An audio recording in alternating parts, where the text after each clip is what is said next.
예, 해피 뉴 이어. 예, 2020년. 아, 이제 발음하기 조금 거시기하네. 2019년이 늘 입에 익었다가, 예, 2020년. 예, 새해가 밝았습니다. 경자년이라고 하죠.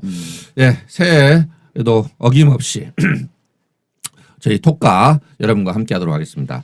계속해서 톡가를 통하여서 여러 가지 에피소드를 함께 나누고 있는데 오늘의 에피소드는 동성애 관련 주제입니다.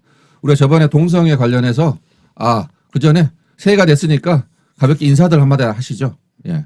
새해 맞이해서. 네, 안녕하세요. 새해 복 많이 받으시고요. 네, 루트박입니다. 예. 네, 새해 복 많이 받으세요. 네, 새해도 건승하시기를 바라겠습니다. 예. 좀 뭐 고맙습니다. 예, 좀 네. 새로운 단어를 좀 써보세요. 새해 복 많이 받는 이런 거 말고 다른 뭔가 좀 새로운 멘트. 새로운 게 없어요. 빨리. 새로운 게 없습니까? 새해는 총선 승리를 위해 아, 열심히 뛰겠습니다. 네. 너무 편파적인 거 아닙니까? 총선 승리 누가 승리하는 거죠? 그 이야기 안 했잖아요. 국민이 승리하는 건가? 그렇지. 예. 올해 4월 15일 예. 제 21대 국회 구성을 위한 총선거가 이제 한 100일 남았나요? 이제 100일 좀 못 남았죠. 99일. 예. 오늘 날짜를 기준으로 했을 때. 예. 아무튼 총선을 앞두고 한국 사회가 여러 가지 격동에 휘말릴 수도 있는데 차분하게. 물론 지금 현재 세계 사회가 아주 격동이죠. 이란과 미국 간의 전쟁 거의 그 전쟁 수준으로 지금 싸우고 있는데 어떻게 될지 상당히 기추가 주목되고 있습니다. 아니 근데 미국 대통령 오늘 보니까 전쟁을 완전 피하려고 작정. 원래 트럼프는 전쟁할 생각이 없는 사람이죠. 네, 그것도 이제 그 누구 부하가 그렇게 죽여야 된다고 주장을 해가지고 얼결에 그랬다가 지금 굉장히 후회하고 있는 그런 분위기 같아요.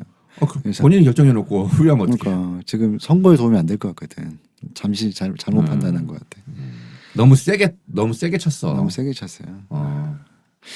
이번 4.15 총선은 제가 볼 때는 민주당의 압승으로 갈 것 같아요. 제가 보기에는. 아직까지는 현재까지 분위기는 민주당의 지지도가 높지만 한국 사회는 하루가 10년 같기 때문에 어떻게 그 사이에 어떤 사건이 터질지 모릅니다. 과도기죠. 네. 대한민국은 일제시대 이후로 항상 과도기야. 근데 제가 보기에는 이게 너무 많이 벼렸다 사람들이 4.15 총선을 기다리고 있어. 너무 기다리고 있어서 이렇게 100일 안에 큰 변수를 만들어내기가 저쪽에서도 만만치 않을 되게 것이다. 어려울 것이다. 게다가 정의당이 여기서 포지션을 잘 취하면 꽤 의석을 얻을 수 있을 텐데 제가 보기엔 헛발질하고 있다. 또 민주당을 적으로 삼고 뭐 부동산 이야기를 하면서 이렇게 민주당과 싸우겠다고 이게 심상정 대표가 이야기를 해버린 바람에 제가 보기에는 요거 크다. 근데 여론에서 그것을 대대적으로 홍보하지 않으면 또 그냥 넘어갈 거예요. 민주당 지지자들은 민감하게 보고 있어요. 그렇습니다. 민주당 지지자입니까? 아니 민주당 지지자들이 그렇다고요. 민주당 지지자들이 네, 그래서. 그렇다고요. 새해 대통령 상당히 잘 빠져나가시는. 저는 또 개인적으로 오늘 아침에 나왔던데 그 김광진 전 의원 지금 정부 무소속. 비서관하고 있죠. 예, 순천. 출마하지 않겠다고 했죠. 네. 그래서 그분이 이제 나이도 뭐 젊지만 이 지역 토박이잖아요. 그러니까 그쵸, 이 지역에 순천대. 순천에서 그쪽에서 네. 계속 학교도 뭐 대학 뭐 나오고 계속 그 지역에서 이렇게 성장하신 분인데 별로 사실은 국회의원이나 이런 분들 중에 그런 분들이 많지 않거든요. 물론 그렇죠. 네, 맞아요. 그래서 좀 이렇게 잘 됐으면 좋겠다 이렇게 좀 기다리고 있었는데 지난번에 좀 아쉽게 그 떨어져서 좀 굉장히 아쉬워. 물론 저는 그 지역구가 아니지만 근데 또 이렇게 청와대에서 일하는데 집중하겠다고 출마 안 하는 거 아직 젊으니까요. 네, 아직 젊으니까 좀 더 준비돼서 나온다면 조금 더 또 다르게 사용될 수 있겠죠. 네, 아무튼 민주당 이번에 인재 영입도 이렇게 센세이셔널한 것 같아요. 이번에 최근에 인재 영입 들으셨나요? 저기 6호 소방관 다음에 오늘 또 한 명 오늘 또 또 있습니다. 김자인 씨 예. 남편. 네. 김자인 씨가 된 게 아니고 남편. 사람들이 오해하고 있는데 김자인 씨 뭡니까 클라이밍 네. 예. 그 세계 1위도 했었던 김자인 씨의 남편이 우리 미수홍님은 지금 이거 어느 나라 이야기야? 김자인이 누군지 모르죠. 네. 어느 나라 클라이밍 이야기야? 여제. 표정인데. 예. 지금 오늘 새로 또 영입한 누구죠? 인재는 그 여성인데 41세에 스타트업을 하는 어떤 스타트업이죠? 예, 그 경력 단절 여성으로서 예, 스타트업을 통해서 새로운 어떤 경력 단절 여성에게 희망을 주겠다라는 그런 메시지를 전달하기 위해서 41세 여성의 제가 이름까지는 기억 못 하겠는데 그 여성이 지금 영입이 됐죠. 그러니까 경력 단절 여성을 돕는 역할을 했나 보죠. 이제 그런 어떤 모델이 되는 거죠. 경력 단절 여성들에게 새로운 어떤 다시 한번 해볼 수 있다라고 하는 그런 메시지를 줄 수 있는. 예. 그러니까 타겟팅이 그 20대 남자들을 향한 타겟팅, 뭐 장애인들, 장애인 그리고 또 소방관. 소방관 이번엔 경력 단절에서 예. 이렇게 조금 이제 타겟팅을 설정하고 음. 대표가 되는 그런 인물들을 잘 찾아 나서는 것 같아요. 이게 이해찬 대표가 거의 혼자 한다고 그러더라고요, 이거를. 그래서 끝까지 발표하기 전까지 인재 영입 위원장이죠. 네, 안 가르치는데 이거를.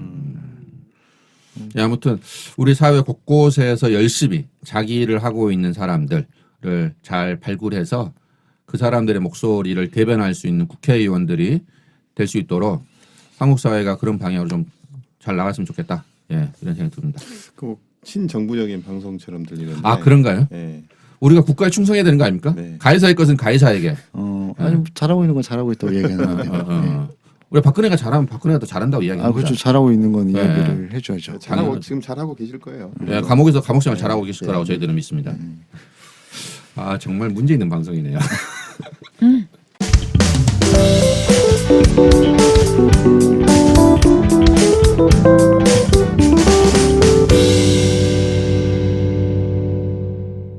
오늘의 톡과는 저번 우리가 동성애는 소돔과 고모라, 동성애 하면 제일 먼저 이야기 되어지는 것들이 소돔과 고모라가 동성애 때문에 망했다라고 하는 그 이야기가 과연 성경적으로 타당한지에 대해서 살펴봤습니다. 거기에 대한 관계에 대해서는 저번 방송을 여러분이 참조해 주시고요. 오늘은 그 뒤이어서 두 번째 동성애 관련 이야기 하도록 하겠습니다. 오늘은 어떤 이야기입니까?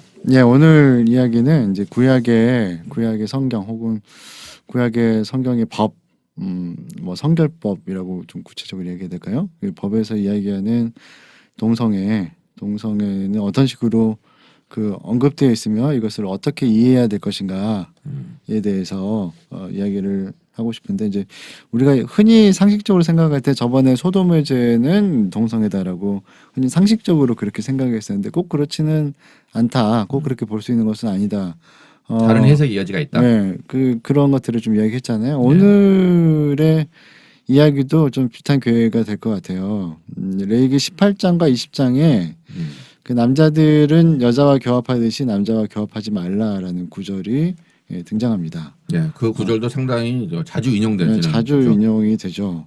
근데 요 부분은 이제 구조적으로 이제 따져보자는 거죠. 한번 따져보게 되면 17장에서부터 26장에 나오는 성결법 안에 이제 들어가 있습니다. 이제 전체적인 맥락이. 맥락에서는 그 성결법 안에는 뭐 동물제사, 식사 정결의식, 뭐 성관계법, 뭐 제사장 관련법, 절기, 안식년과 희년 등등이 들어있는 이 전체적인 성결법전 안에 들어있는 내용이 18장과 20장에 이제 교합하지 말라는 이야기인 거죠. 근데 이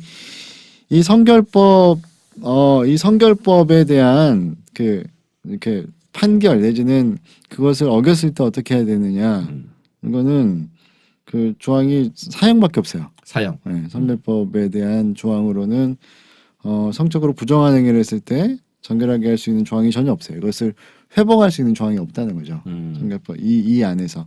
그래서 극단적인 처벌인 사형에 처하게 되어 있다. 그래서 이 동성애가 단순히 정결법을 어기는 정도가 아닌 중대한 종교적 도덕적 범죄로 여겨지고 있다는 건데, 근데 그 이에 대해서 이걸 어떻게 볼 것인가에 대한 해석들이 조금 분분합니다. 그래서 이것은 이제 동성애를 언급하면서 18장에 20장에서 언급하면서 이것은 가증하다라고 이야기를 하는데, 가증스럽다. 네, 가증하다. 이거 가증하다라고 번역된 히브리어가 토에바라는 단어입니다. 이것은 토에바. 근데 이 단어는 주로 우상 숭배와 관련된 특수한 형용사라고 어떤 이들은 이제 해석을 해요. 일부에서는. 그래서 그렇다고 한다면 18장과 20장의 동성애 금지 조항은 이방 신전에서 남녀 성전 창기들과 어울려서 행해지는 우상 숭배로서의 동성애를 금지한 것이다라고 한쪽에서는 주장을 하는 일단은 그룹이 있습니다. 이 해석을 첫 번째 그 단어 가증스럽다는 단어 자체가 사용되는 용례가 네. 우상 숭배와 관련되기 때문에 이 구절 자체를 해석할 때 남색이나 여색은 이것은 그 보편적 의미에서의 동성애가 아니라 그쵸. 성전에서 벌어지는 어떠한 것에 대한 반대다. 예. 아, 근데 이제 반론도 만만치 않은 게 그러니까 왜냐하면 이 우상 숭배 종교로서의 동성애가 아닌 다른 고대 근동에서도 이제 일반적인 동성애를 죄로 규정한 사례들이 꽤 등장한다 이거죠. 그러니까 이게 아시리아의 법전에서도 그 법전 자체에서 동성애 금지 조항이 존재하고 그 이를테면 일반적으로 그 당시에도 동성애에 대한 보편적 죄에 대한 인식, 죄라고 생각하는 인식이 꽤 보편적으로 퍼져 있었고 또 한 가지 그 이제 반론이 뭐냐면 성전에서 이야기하는 창기들이 과연 동성애를 하는 창기들이 있었겠냐? 왜냐하면 우리가 알다시피 바알과 아스타롯 신전에서 바알과 아스타롯의 그 제사에서 있는 성적 교합 이런 거는 남녀의 성적 교합을 통해서 생산을 중심으로 풍요와 이제 생산을 위한. 풍요와 생산을 자극해서 신들을 자극해서 그 풍요를 끌어내려고 하는 그런 거였잖아요. 그렇죠. 근데 동성애 양식을 여기 신전 양식에 들어갈 필요가 없다. 뭐 이런 이게 맥락이죠. 그런 주장으로 예. 그렇게도 이야기할 수 있죠. 그리고 또 토에바라는 단어 자체에 대해서도 우상 숭배와 관련돼서만 하는 것이 아니다. 그렇지 않다. 잠언에 토에바가 많이 등장하는데 잠언에 등장할 때는 토에바가 윤리적인 죄와 관련되어 있을 때 토에바를 사용했다. 이런 식으로 그 단어가. 반론의 제기를 하고 있습니다. 그리고 또 이제 어떤 주장은요. 20장의 동성애 규정은 그 근친상간 목록을 이야기할 때 가운데 들어가 있거든요. 근친상간. 네, 근친상간 목록에 들어가 있는데 그래서 어떤 학자들은 근친상간으로서의 동성애를 금지한 건 아니겠냐. 근친 가운데서 동성애.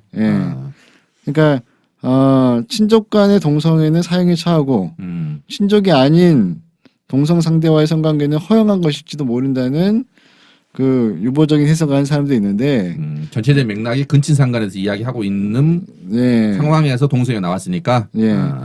그렇지만 이것도 좀 근거는 약하죠. 근거 자체는 왜냐하면 이 안에서 나왔다고만 해서 그렇게 확대 해석하는 것은 근거가 좀 약합니다. 근데 이제 가장 좀 유력한 그 해석 중에 하나가 저번에 우리가 그 동성애에 대한 두 가지 해석 그 책을 이야기 나올 때도 이야기를 했지만 가부장적 남성 문화의 맥락에서 이해할 필요가 있다라는 건데 동성애 관계에서 한 남성이 이제 여성의 역할을 하는 것 그것을 이제 성 역할의 혼돈 그리고 남성성을 잃어버리는 것 남성이 여성이 되어버리는 것 이거를 굉장히 가증스럽게 생각하는 사회적 문화 배경이 있었을 것이다. 그래서 여성 역할을 하는 남성이 남성다움에 훼손되고 명예를 잃고 수치를 당하고 죽어 마땅하다라는 사회적 인식이 그 당시에 존재했었다고 하네요. 이제 그런 인식들을 반영했을 것이다라고 생각을 합니다. 근데 이에 대해 여러 가지 해석의 그 스펙트럼이 존재한다는 건데 근데 여기서 한 가지 지적하고 넘어가지 않을 수 없는 것은 예루살렘 성전에 가나안 종교가 이제 그 도입되고 영향을 주었다는 것들을 우리가 성경에서 많이 보잖아요.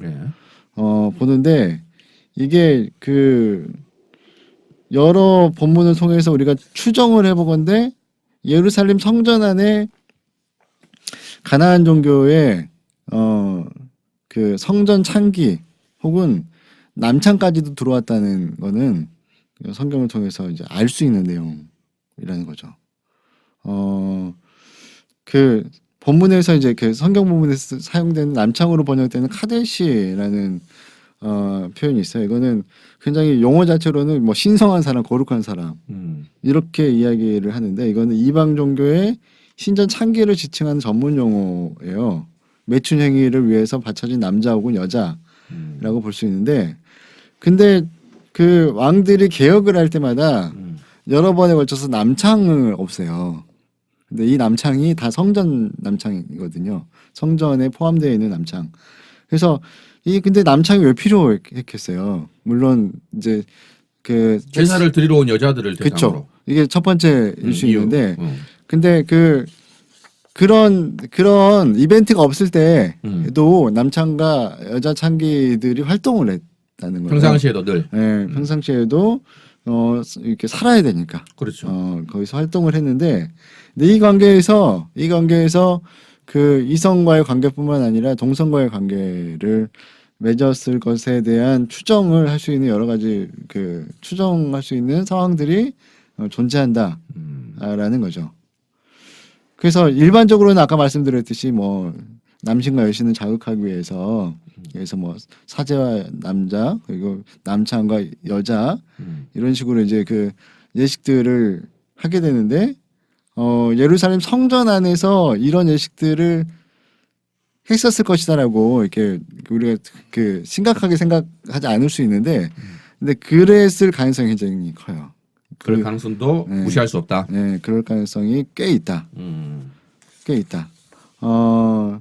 그래서 그래서 신명기에 이스라엘 여자 중에 창기가 있지 못할 것이고 남자 중에서 남창이 있지 못할 것이다라고 신명기 23장에 기록되어 있는데 아사 왕 때도 여호사밧 왕 때도 요시야 왕 때도 계속 그 남창 혹은 창기가 언급되면서 이에 대한 개혁들이 이루어졌었다. 그러니까 이런 저항들을 미뤄 봤을 때 우리는 여러 가지 좀 상상을 좀 할 수 있다는 거죠. 그러니까 가나안 종교가 이스라엘 종교와 혼합되는 것을 그저 신앙의 혼합 정도가 아니라 굉장히 적극적으로 이런 그 가나안 제사 양식까지 적극적으로 받아들이는 그런 혼합이었을 것이다. 라는 거죠. 이제 대략은 아시잖아요. 이게 그 농경 문화에서의 신이 그 신들은 이제 자극하기 위해서 이제 예배드리는 중간에 저기 성적 교합을 하는 거를 같이 봐요. 그리고 거기에서 태어난 아이는 굉장히 신성한 아이로 취급받고 그리고 그런 방식을 통해서 이제 비를 기다린다거나 아니면 강력한 생산을 요구한다거나 하는 그런 사고 방식이 이제 가나안 신을 섬기는 사고 방식이었죠. 처음에는 여호와 신앙을 그 생각하는 이들이 이제 별로 여기에 들어가지 않다가 급격하게 들어가기 시작하는 것은 뭐 그 두로의 영향을 받았던 뭡니까 저기 엘리야 시대 이후부터 굉장히 심각하게 영향을 받아가지고 거의 이스라엘과 유다는 그것 때문에 망했다고 또 볼 수가 있는 그런 심각한 제 양태인 거죠. 이제 그런 양태를 신명기에서 이렇게 이미 가나안에 들어가기 전부터 그런 가나안 종교 양식을 거부하고 혹은 주의시켰다고 볼 수가 있을 것 같아요. 그래서 이제 그 신명기에서 이렇게 그 이야기하는 맥락은 이런 배경하에서 그 남색하는 것과 이게 그러니까 동성애를 어떤 식으로 표현하냐면 그것의 심화된 형태.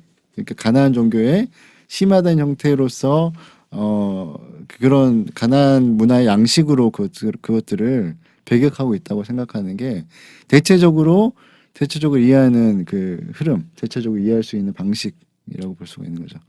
그럼 이 아까쯤에 우리가 봤던 레이기 이 본문의 해석 자체의 어떻게 보면 지금 그것을 주류적으로 해석을 한다면 그냥 일반적 의미에서의 보편적으로 이루어지는 동성애에 대한 반대라기보다는 그때 당시의 신전에서 이루어지는 남창과 여창을 통하여서 바알신을 자극하기 위해서 신전에서 벌어졌던 그런 형태의 동성애를 금지하기 위한 구절로 해석하는 것이 이 구절을 해석하는데 가장 타당하다. 존 스토트마저도 그런 식으로 1차적으로 봐야 된다고 이야기를 해요. 그러니까 1차적인 해석의 방식은 가나안 종교의 제의와 가나안 종교의 분위기를 너희들이 거부해야 된다는 얘기를 하면서 동성애를 함께 이야기를 하고 있다는 맥락이 이제 가장 기본적인 맥락이고 그래서 여기에서 그럼에도 불구하고 그 당시 아시리아 법전이라든가 그 당시 그 동시대 법전에서도 동성애를 터부시하고 금기시하고 있는 것을 볼 때에 사회적 금기의 상황으로 이것을 해석했을 수도 있다는 건데 근데 이제 이 조항이 그 위치하고 있는 위치나 방식을 볼 때는 이방 종교와 이방 신을 섬기는 것을 거부하는 문화적 방식으로 이야기할 때 이 조항이 들어가고 있다.